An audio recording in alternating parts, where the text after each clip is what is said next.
Hello, this is Binny here. Today I want to talk about the use of TAW MTF 2.0. Now the file name that you receive and the file name that you see on this video might be different. It doesn't really matter, they work the same. Now what is the use of TAW MTF 2.0? The indicator has been revised such that you are able to see whenever a bar closed above two wash lines, whether they are magenta wash lines or they are green wash lines.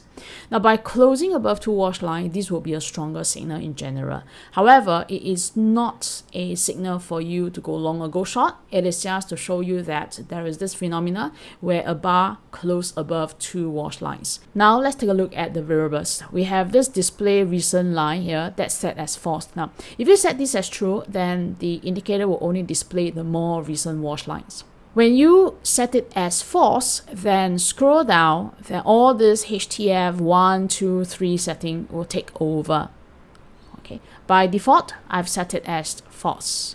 Now you're also able to display the type of lines. For example, you say, okay, I want to display only the green wash line. So you can choose the only fake bullish wash line and you should follow this fake bullish and fake bearish colors here. Or you say that you want to display both wash lines, then you would show both sets of wash lines, the green and the magenta.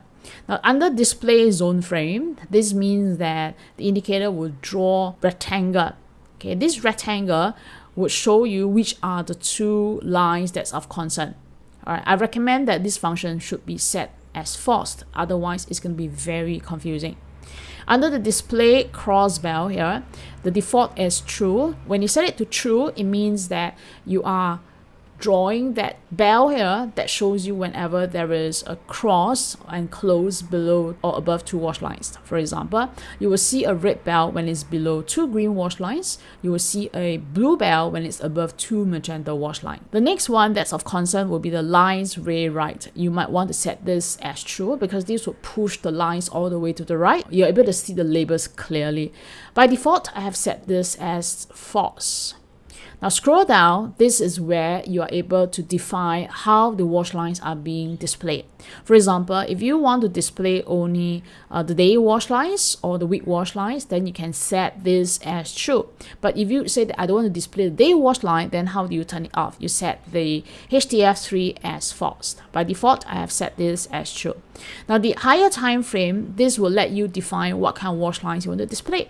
So in this HTF3 here, it will display the day wash line, and the day wash line will be displayed in H1, H4, and day time frame. It is no point to display the day wash line in a higher time frame than the day itself. And the look back period would say that I want to detect the wash lines that's 5 periods ago, and this will define the length, the look, and the width of the lines.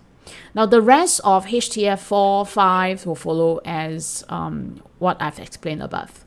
If you'd like to know more about how to use the bell and the contrarian signal, remember to watch TAW Module 2, Lesson 5.